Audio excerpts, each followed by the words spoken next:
Up next, On Your Pittsburgh.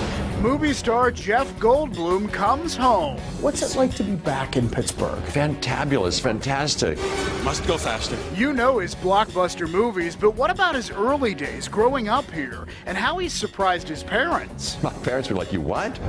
You might call it a beach house in the city. We tour a local home that'll have you saying, "That's a cool house." Plus, Megan Schiller goes to new heights, and you can too. We all know about the hills in Pittsburgh. Rock climbing, not so much. Coming up, I'm gonna show you the cool new place to climb new heights. You wanted to know about the old airport movie theater, so we're making it a feature presentation. And the new restaurant that has Susan and me feeling transported to Paris. Oh, this is so good. From KDKA-TV, this is Your Pittsburgh with David Highfield and Susan Koeppen. Hi, everybody, and thanks for joining us. We have a great show for you, and we're going to begin with a movie star who grew up in our area. We all know Jeff Goldblum for his acting, but it turns out he's also a musician, and that's why he was back in the Burgh. And I was lucky enough to talk with him about his love of jazz, his love of acting, and of course, his love of Pittsburgh. Somehow I get the feeling you don't get out much. You can tell that. Jeff Goldblum has perfected playing slightly offbeat characters, an eccentric scientist in The Fly, You smell bad. Never been much of a bather. a computer whiz in Independence Day, Time's up.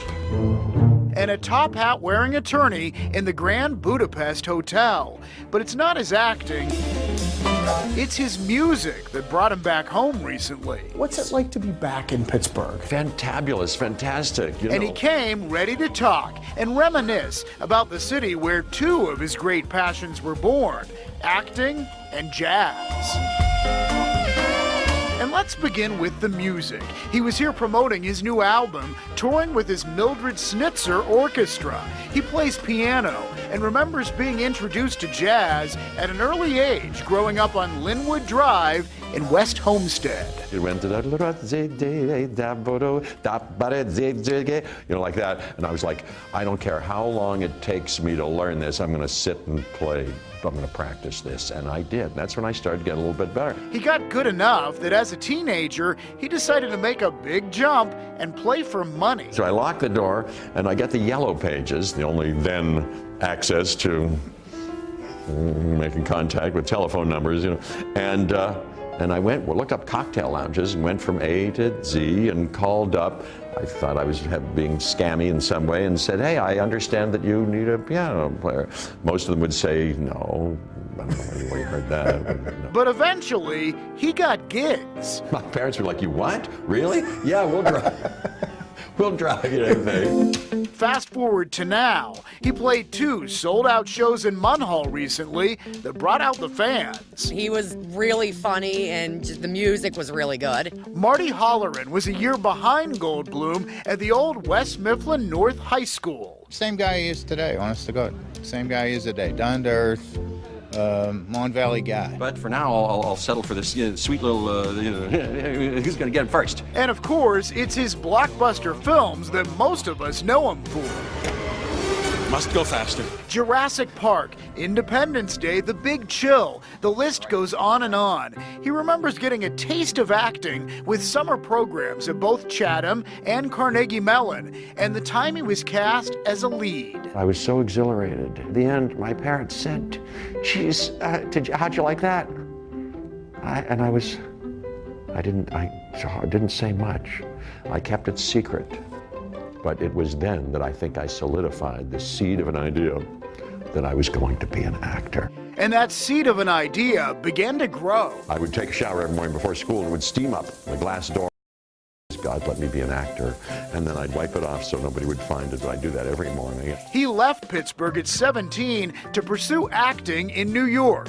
We all know that worked out. And so, as his music performing for years with his bandmates in a group with that distinctive name, Mildred Snitzer.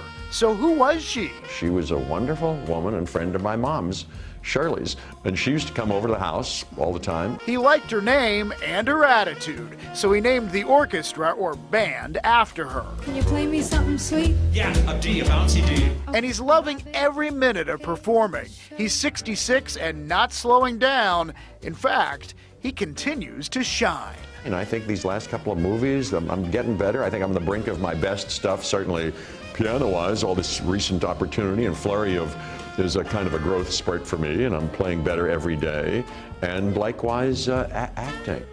He's now become a dad for the first time. He and his wife, gymnast Emily Livingston, have 2 little boys. The younger one is just turning 2. And it looked like you really had a lot of fun talking to him. It was so much fun. In fact, we went way over our allotted amount of time. We just kept talking. He's a really cool guy.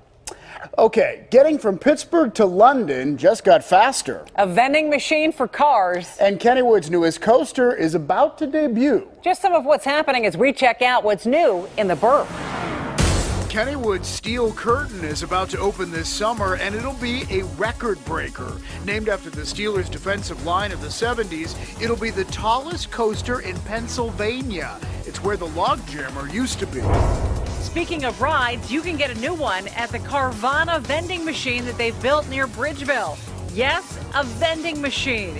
You can buy the car online, pick it up with a giant coin at this 8-story glass building. Go to the 10th floor of the new Oaklander Hotel for some spectacular views of Oakland. That's where both the hotel's lobby and restaurant are. It's described as luxurious, but not stuffy. The newest plan for the old Civic Arena site includes a hotel, office space, shops, and housing, plus a 4-acre park connecting it to downtown. The Penguins own the development rights, and after years of the land sitting idle, they say they have the right team to move forward. A former gas station in Mount Lebanon has a new life as a dining spot. Its name, Fairlane, is a nod to its service station past. A husband and wife chef team created a menu that's sophisticated yet comfortable. The Diner Burger is their most popular item. Finally, you can now cross the pond to England on a direct flight. British Airways has begun flying from Pittsburgh to London 4 times a week. They put a British-style phone booth in Market Square to kick things off. The flights bring British Airways back after being gone for 20 years. The airline left Pittsburgh back in 1999. Still to come. Oh, yeah. From French fries to escargot, David and I are trying it all at a new French restaurant. If you're climbing the walls at home, why not get out and actually climb some walls? We sent Megan Schiller to try it out. See where you can do it too. And right after the break, catch a movie and a plane. It used to be possible in Pittsburgh. We go back in time to the airport cinema and ask, could it ever happen again? Stay with us.